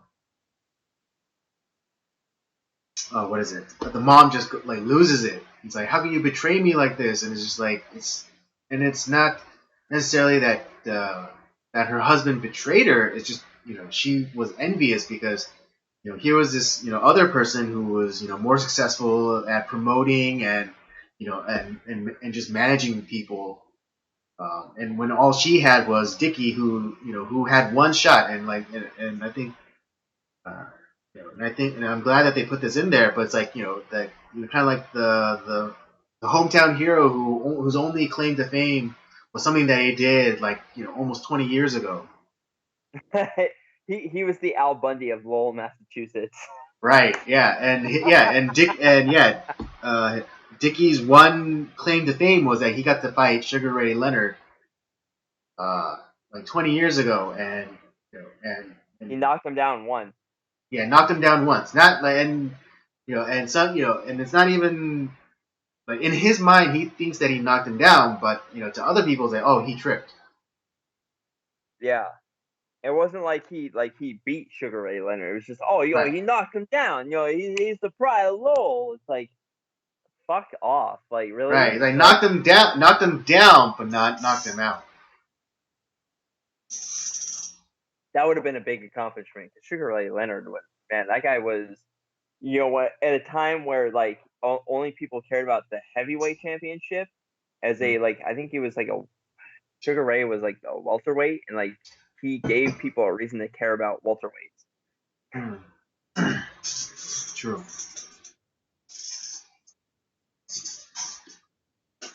But no, the thing I like about this movie is because it is rough. It is a rough film to get through. Not because Yeah. like it's like it's a bad film, but like the emotional tension like in the film is very real. Yeah. It's The a what is it? It's a emotional hostage taking. That's what it is. yeah, it's like I felt like I was taken hostage, like in this film. It's like, and I to be honest, I hated Mickey's family. I Yeah. felt like I mean, when I they're first watched it, that's how I felt annoying. too. I hated all of them. Like if Mickey was like the one reasonable person in this film, and it's like he's held hostage because he loves them, and they're all awful. They're all terrible. Right. But And it's the funny because way like it's interesting though because like the Amy Adams character Charlene yeah Charlene starts out as kind of like this lifeline, this saving figure, a savior figure, but she ends up becoming no better than his family yeah because what is it? It's when Dickie gets released from prison and he comes back thinking that he's gonna help train his brother, but what is it? Mickey made a deal with Charlene and said like it's like you can't have anything, your family can't have anything to do with your business essentially. Um, and so, but Mickey wouldn't have won his return fight without the advice of his brother. And so, right he then kind of takes agency of himself, even though like his entire life and even his career, other people were acting as agents for him, like whether it was his mother or his father, his brother, and even Charlene. He finally steps up and says, "Hey, this is my life. This is my shot to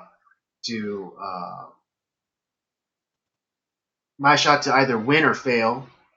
And I want my brother to be a part of it." And it's in that moment that he finally takes agency and like starts saying what he actually wants out of life or out of his career. yeah that whole thing was like with his everyone there, and it's like and like his mom is acting like she normally does, and he's like you're not listening to what I'm saying, like I yeah and it there was that whole like speech was you felt it, like it was very impassioned. Mm-hmm. Right. For anyone who's ever, it doesn't even have to be necessarily a parent-child relationship, but any uh, kind of relationship where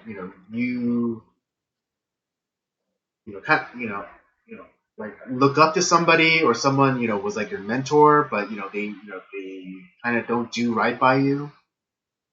That speech that he gives is very cathartic, and it's very relatable because it's like everyone has that person that they want to say that to. It's like, hey, you've held me back my entire life.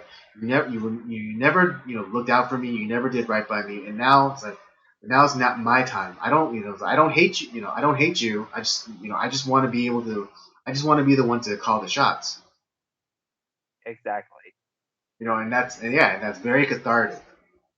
Yeah, and for the character of Mickey in this movie, and I think just for people who's watching, it's like they know there's at least one. Everyone who watched that scene, there's at least one person that they wanted to say that speech to. Oh yeah, fuck yeah, dude. There's been plenty of people I want to say that too.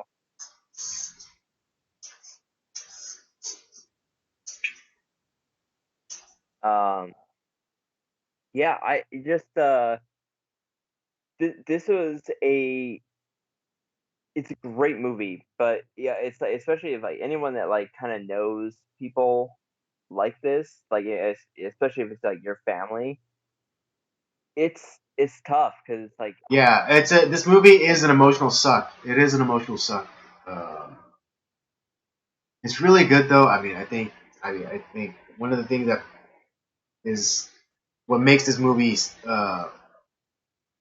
somewhat worthy of like enduring through is probably Christian Bale's performance.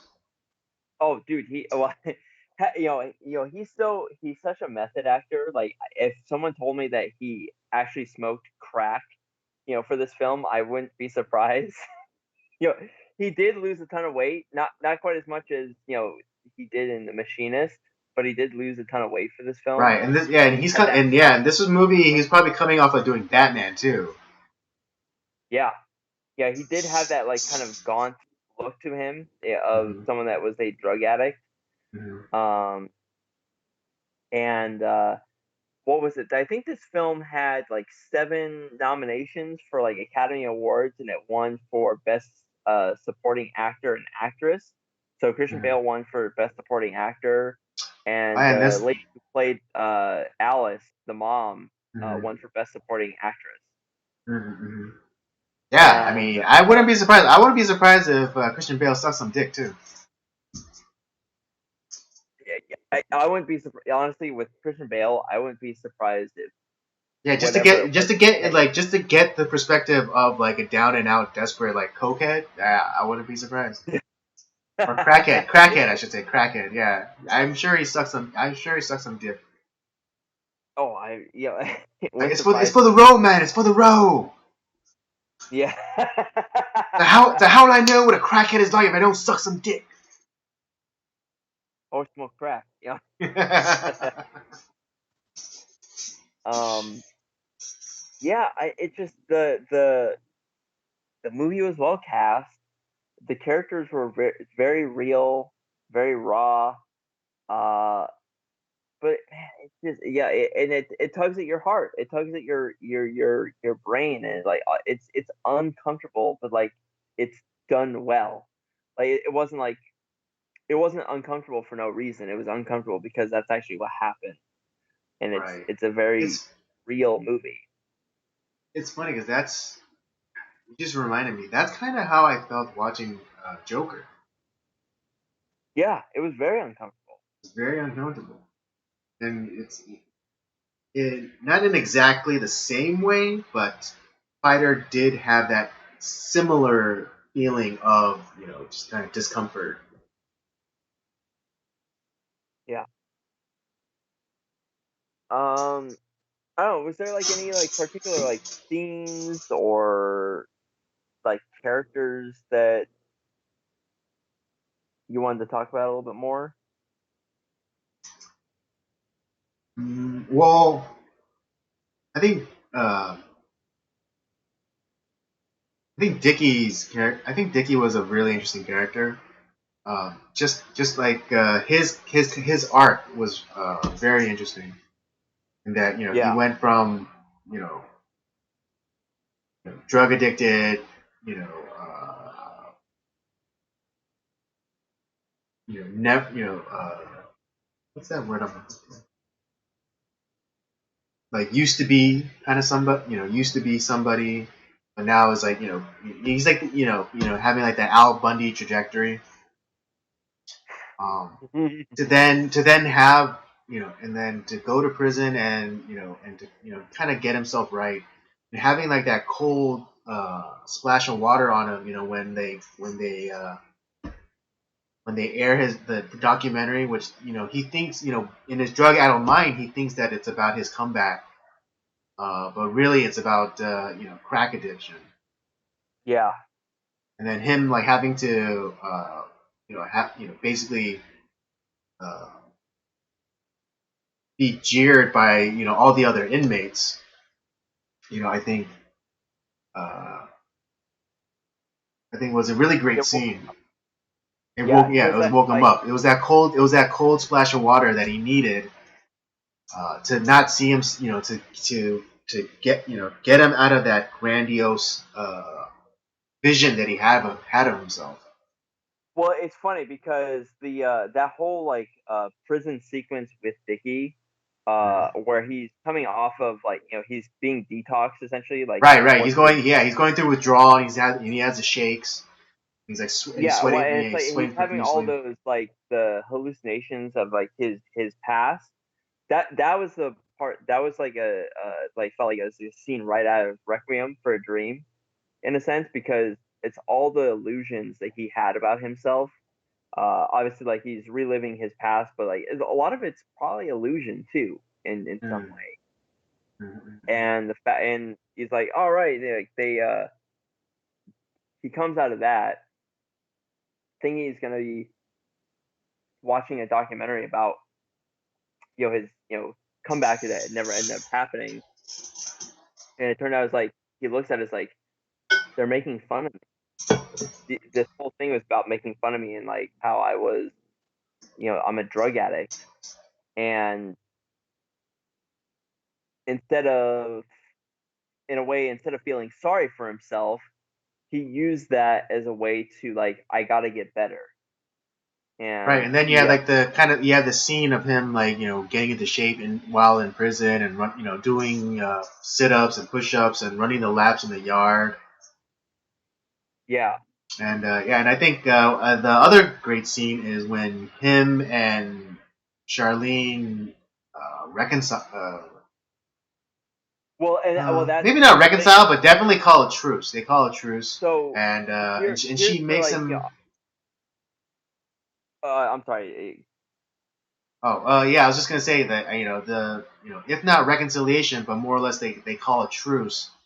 Yeah. And and one of the conditions is like she makes him live up to the reality that he didn't knock out Sugar Ray Leonard. He Sugar Ray Leonard merely tripped.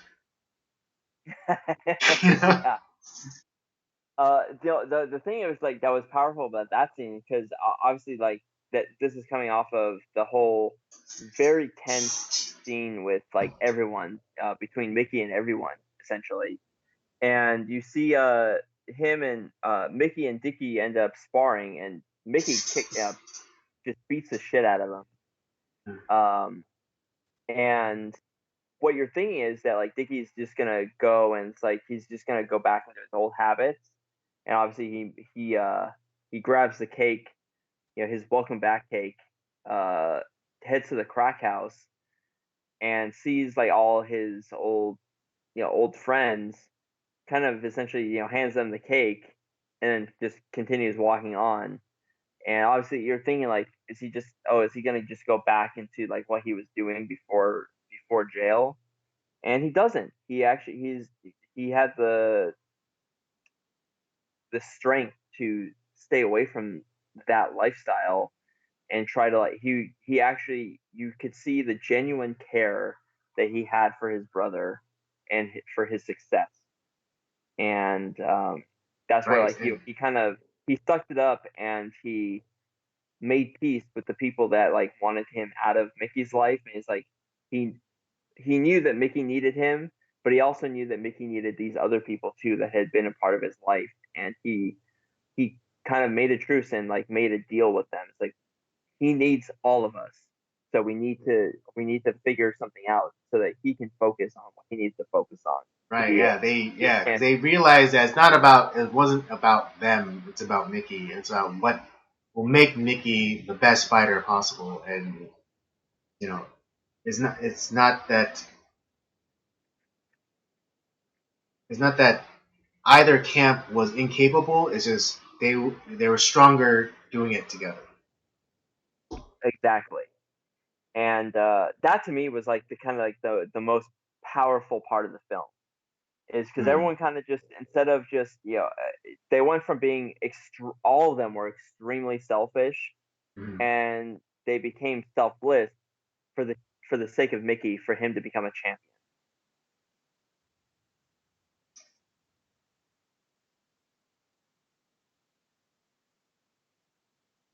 But yeah, Yeah. no, this is a great film.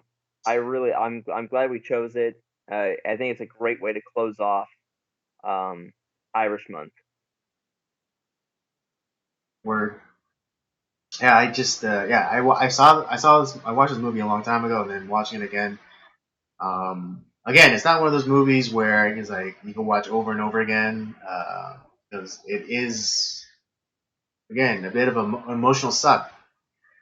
Yeah, It will take a toll yeah. on you watching this movie because it's like, oh god, this family is so awful.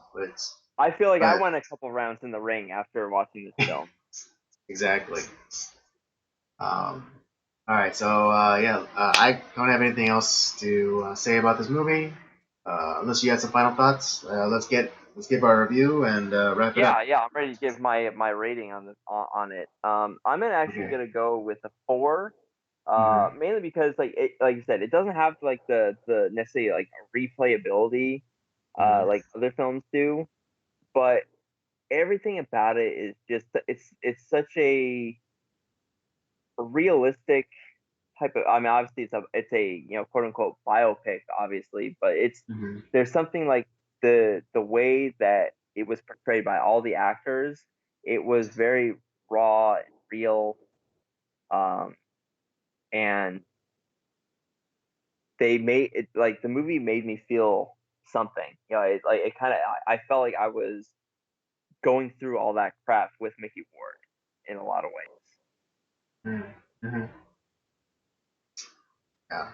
Um, yeah, I'm gonna agree with you on your rating, and I'm gonna give it this is a 4 as well. Very powerful movie.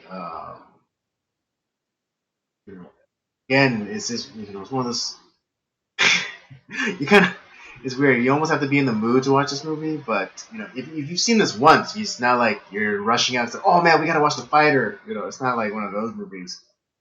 Um, This I even without like this movie's gonna stick with me a while, even though I've only mm, watched it once. But it's like one of those things that's gonna stick with me. yeah, that's another quality of this movie is that I guess I mean other than the story, it's I think the characters and the kind of conflict and then the conflict resolution is what is gonna stick with you the longest from this movie. Not necessarily the Yeah, story, but just like the characters and like the situations and just like the resolution of everything.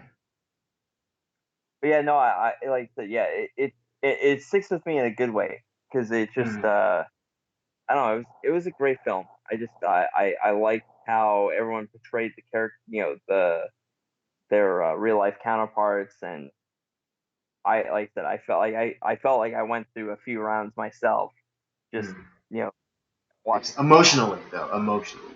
Yeah, emotionally. Yeah, I wasn't actually while I was watching.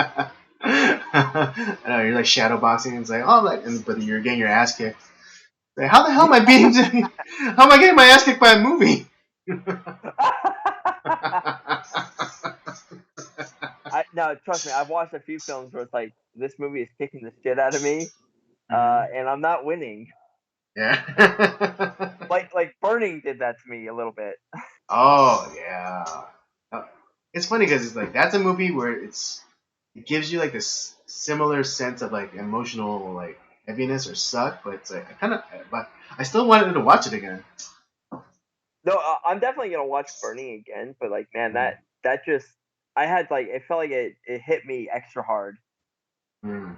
Oh well, yeah, because you could because for you kind of put yourself in the shoes of the Dude, main I was guy. there. That I was there. Yeah. Given your experience, yeah. So I knew that you probably would relate really strongly with the main guy. Don't worry, I wasn't cutting my wrist while I was watching the film though. No, I thought you were just like you just be out, just like screaming, just like yeah. I thought you'd be like in a thunderstorm, like just screaming at the thunder, it's like ah, Old man yells at cloud. Yep, definitely. yeah. All right, well there you have it. That's our review of The Fighter. Both Rob and I give this a 4. Definitely recommend it. But yeah, If you the haven't watched it, watch it. If you haven't watched it in a long time, go ahead and watch it again. Um, But yeah, definitely something to watch. It's a good film. Yeah, again, just forewarning, it will be an emotional drain uh, on you, but it's still a good movie. It's still competently shot and acted, more than competently acted. I think it's particularly on the part of Christian Bale and the actress who played Alice. I think yeah, it's man, goddamn, I hated her, but then I still had sympathy for her. Exactly. Yeah. All right. All right, that's the show for you tonight. I hope you guys were entertained. I hope that you were able to achieve catharsis like we did. You know, just being so damn tired of the mainstream media and their constant spinning and outright lying about things going on in this world. You know, and I'm still waiting for to hear. I'm still waiting for the list of the names of people who died from this disease. I'll never get it, but I'm still waiting. We'll be dead by the time we get that list, Andy. We'll be dead. But yeah, don't forget. We'll be back next week. New topics. Hopefully, God, I'm so sick and tired of talking about Corona. Even No, Corona adjacent things. I'm so sick of I talking. here's the thing, Andy. We're next month. Obviously, like we're getting close to Easter. Easter's next month. There's a lot of hope in that. We're going to be doing a Bible epic month, so we're going to be talking a little bit something a little bit more hopeful, a lot more, and I think maybe that will help us kind of get through some of this just blah and anger that we're all going through right now. Yeah, absolutely.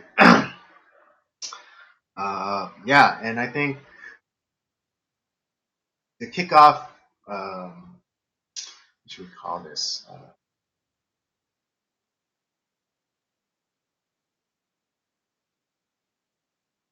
The Easter month. Yeah, we could do that. I mean, we're Okay, starting okay, off with yeah. As a one of the placeholder, we'll just call it Easter month. Um, and to kick it off, we'll be reviewing the most famous of Bible epics, and that is Ten Commandments. with our boy Charlton Heston. With that boy, Chawheezes. Um, what is it? Yeah, if you don't know, Robert, myself, and Charlton Heston all share the same birthday. Yes, sir. Yeah, so both Robert and I have a special place in our hearts for Charlton Heston. So yeah, and this is arguably one of the I think one of the greatest films of all time. So we'll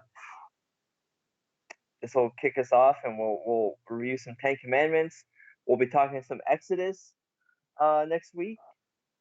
So I think Mhm. that'll be we'll be talking some Bible. I'm excited. Yeah, get hype, fam.